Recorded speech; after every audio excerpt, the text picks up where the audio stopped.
السلام علیکم، welcome to my channel. آج میں بات کرنے جا رہی ہوں فیاض بھائی کے بارے میں۔ جی تو مہوش کی بیٹی عنایہ کی طبیعت خراب تھی اور مہوش نے جو ہے اس کو ڈاکٹر کے پاس، ہاسپٹل تو نہیں، وہ ویسے پتہ نہیں کون سے ڈاکٹر کے پاس لے کے جاتے ہیں جہاں ایک کچا سا جو ہے نا وہ ایریا ہوتا ہے اور عجیب سا چارپائی بچھی ہوئی ہوتی ہے اور ڈرپس لگی ہوئی ہوتی ہیں، ایسی جگہ پر لے جاتی ہے بچی کو۔ تو اگر کسی صحیح ڈاکٹر کے ڈھنگ کے ڈاکٹر کے پاس لے کے جائے تو ہو سکتا ہے ایک ہی دوائی سے نا اس کو آرام آ جائے۔ پہلی تو بات ہے کہ بچوں کو زیادہ تر پیناڈول سیرپ سے ہی آرام آ جاتا ہے، لیکن کیا پتہ اس کی بچی کو کیوں نہیں آرام آ رہا، ہو سکتا ہے وہ دانت وغیرہ نکال رہی ہے اس لیے، اور یہ اس کا خیال بھی زیادہ نہیں رکھ سکتی، اس کو الگ الگ چیزیں نہیں دے سکتی، جیسے کہ جب بچے دانت نکالتے ہیں تو اس کے لیے بہت سارے ایسی چیزیں ہوتی ہیں جو دینے سے بچہ آرام سے دانت بھی نکالتا ہے اور اس کو اس طرح بخار بھی نہیں ہوتا۔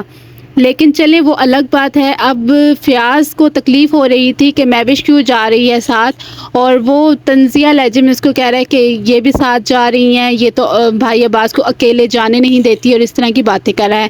تو جب فیاض کی شادی ہوگی تو پھر ہم دیکھیں گے کہ فیاض کیسے اپنی بیوی کا دم چھلا نہیں بنتا۔ ابھی تو اس کو یہ تکلیف ہو رہی ہے کہ مہوش عباس کے ساتھ کیوں اس طرح جاتی ہے۔ تو اب وہ گاڑی لے کے جا رہے تھے تو مہوش نے سوچا کہ چلو میں بھی چلی جاتی ہوں اور عنایہ کی دوائیاں بھی لے لیتی ہوں، اور اب اس کی آج بھی ویڈیو آئی تو اس میں بھی دیکھا جا سکتا ہے کہ اس نے بتایا کہ میری بیٹی بہت سخت بیمار ہے اور وہ رو بھی رہی تھی۔ ظاہر سی بات ہے ماں پریشان ہو جاتی ہے، اپنی بہن جب بیمار نہ بھی ہو تو وہاں جو وہ بہن ہے حمیرہ، وہ اتنے ڈرامے کر رہی تھی پریگنینسی کے، تو وہاں تو فیاض کی زبان بالکل نہیں چلی اور فیاض نے وہاں تو بالکل سچ نہیں بولا۔ تو یہاں مہوش اگر اپنی بیٹی کو لے کر جانا چاہتی ہے، کل کو اس کی بیٹی کو کچھ اللہ نہ کرے زیادہ بخار ہو جائے، طبیعت زیادہ خراب ہو، تو مہوش نے تو بلیم کرنا ہے کہ فیاض نے جو ہے ہمیں جانے نہیں دیا ڈاکٹر کے، تو وہ اس کی بیٹی ہے، وہ جتنی بار ڈاکٹر کے لے کے جائے وہ اس کی مرضی ہے۔ اگر مہوش کئی جگہ غلط ہوتی ہے نا تو فیاض جو ہے نا اس کو اس طرح باتیں اس کے بارے میں بناتا ہے اور ویڈیوز میں سناتا ہے کہ مہوش بھابھی ایسے کرتی ہیں ویسے کرتی ہیں۔ تو آسیہ بھی دودھ کی دھلی نہیں ہے، آسیہ بھی بہت کچھ کرتی ہے، آسیہ بھی خود تو اتنا کبھی کسی کو کچھ کھلاتی نہیں ہے، لیکن جب آ جائے ساس نے کچھ کھلانا ہو یا عباس اور مہوش نے کوئی چیز بنائی ہو تو وہ ضرور کھاتے پیتے ہیں۔ اور ایک دن تو مہوش نے ملک شیک بنایا تو آسیہ کو بھی دیا، حالانکہ اس کا آسیہ کو دینا بنتا نہیں تھا۔ آسیہ جب خود اپنی چیز لاتی ہے تو وہ اندر بیٹھ کے کھا پی لیتی ہے، کبھی بھی ان لوگوں سے شیئر نہیں کرتے ہوئے میں نے دیکھا۔ تو پھر بھی آسیہ سے یہ بات ہضم نہ ہوئی کہ اس نے ایک مگ جو ہے نا ملک شیک دیا، تو یہ تو ویسے بھی آپ سب نے دیکھا ہوگا کہ ایک مگ ہوتا ہے اور اس میں پہلا گھونٹ جو ہے امی جی لیتی ہیں یا ابو جی لیتے ہیں، تو اس کے بعد جو ہے نا شیئرنگ چلتی ہے اور وہ ایک ہی مگ میں نا پورا ٹبر پی لیتا ہے۔ تو پھر بھی آسیہ سے بات ہضم نہ ہوئی، اس نے کہا کہ مہوش نے جو ہے ملک شیک بنایا تھا تو کم دیا، تو میرے پاس 2 آم پڑے ہوئے تھے، تو ہبا جو ہے وہ ضد کر رہی تھی کہ مجھے ملک شیک بنا کے دیں، تو اس وجہ سے ملک شیک بناتے ہوئے میرا جو ہے نا جگ ٹوٹ گیا۔ تو اس نے جتا ہی دیا کہ مہوش نے کم دیا، تو بی بی تم اپنا بنا کے پی لیتی نا، اس کو تمہیں کیا ضرورت ہے وہ تمہیں دے؟ تو اپنی چیز تو تم جو ہے نا نہیں کھلاتی پلاتی، اپنے بچوں کو وہاں بھیج دیتی ہو کھانے پینے کے لیے اور خود بھی پہنچ جاتی ہو۔ تو اب یہاں جو ہے نا فیاض کو یہ باتیں نظر نہیں آتی، فیاض جو ہے نا پتہ نہیں کیوں آسیہ سے اتنا ہنسی مذاق کرے گا، اتنے اچھے طریقے سے بات کرے گا۔ آج میں ویڈیو دیکھ رہی تھی فیاض کی، شاید آج کی ویڈیو تھی، تو وہاں وہ سولر پلیٹس کی بات کر رہا ہے کہ جو ہے بھابھی کی جو آسیہ بھابھی ان کی 8 پلیٹس ہیں، تو دوسرا جو مہوش لوگ ہیں ان کی 9 ہے۔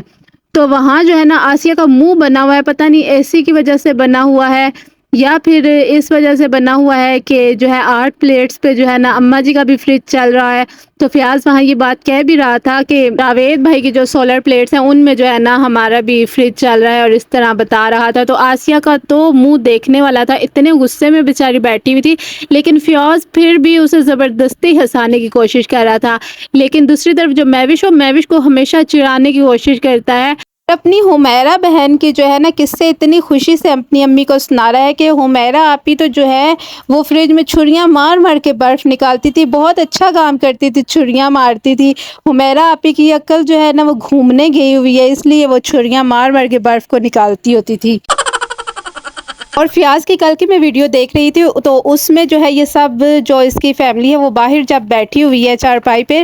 تو وہاں ہبا، یہ پکچر میں شیئر کر رہی ہوں، تو ہبا جو ہے اس کو پہلے بازو پیچھے سے گزارتی ہے، تب بھی شاید ہبا کی بازو لگتی ہے عنایا کو، اور اس کے بعد جان بوجھ کے ہبا جو ہے وہ ہاتھ سے اس کو عنایا کے سر پر مار رہی ہے، اور پھر عنایا اس کے بعد رونا شروع ہو جاتی ہے۔ تو دوسری بات یہ بھی ہے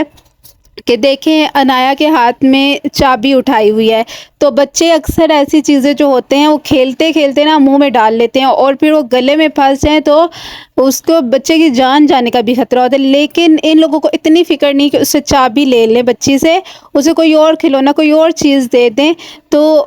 ایسی چیزیں اس کو نہ دیں۔ اور عنایا کو پتہ نہیں اتنے گفٹس بھی ملے تھے، کھلونے بھی ملے تھے اس کی نانی کی طرف سے، تو ہم نے کبھی نہیں دیکھا کہ جو مہوش ہے وہ عنایا کو دے۔ اس نے اس وجہ سے شاید کھلونے سنبھال کے رکھے ہوئے ہیں کہ ہبا اور معز توڑ دیں گے، ہیرا توڑ دے گی، خراب کر دیں گے، لیکن کھلونے اپنی بچی کو نہیں دینے۔ بچی جو ہے وہ کبھی چابیوں سے کھیل رہی ہے، کبھی چھری اٹھائی ہوئی ہے بچی نے، تو اس چیز کو نا مہوش کو دیکھنا چاہیے، کھلونے ہی ہیں، بچے تو توڑ ہی دیتے ہیں، تو اگر اپنی بچی نے نہ توڑے تو کسی کے بچے نے توڑ دی، کوئی بات نہیں ہوئی، لیکن تمہاری بچی تو کم از کم کھلونوں کے ساتھ کھیلے گی نا۔ اور فیاض بھائی صاحب نے اب تو آئی فون لے لیا ہے، تو آئی فون لے کے جو فلٹر لگائے جا رہے ہیں اس میں تو ناک اتنا پتلا کیا ہوا ہے کہ ایسے لگتا ہے کہ طوطے کی چونچ ہو۔ اور آج تو جو بلیک کلر کے جو اس نے ٹراؤزر شرٹ پہنی ہے اس میں تو مجھے لگتا ہے فلٹر لگانا ہی بھائی صاحب بھول گئے۔ اتنی بار تو ان سب کو جو ہے لوگ بھی کہہ چکے ہیں کہ اتنا فلٹر نہ لگایا کریں، چیزیں ہی واضح نظر نہیں آتی، لیکن یہ بالکل اگنور کر دیتے ہیں اپنے ویورز کی بات۔ حالانکہ ان کو چاہیے کہ جو آپ کو دیکھ رہے ہیں، آپ کو پیسہ کمانے کے لائق بنایا ہے، ان کی بات سنیں، ان کو عزت دیں۔ آئی ہوپ آج کی ویڈیو بھی آپ کو پسند آئی ہوگی اور آپ ان سب باتوں سے ایگری کرتے ہوں گے۔ تو نیکسٹ ویڈیو تک کے لیے اللہ حافظ، اپنا بہت سارا خیال رکھیے گا اور دعاؤں میں یاد رکھیے گا۔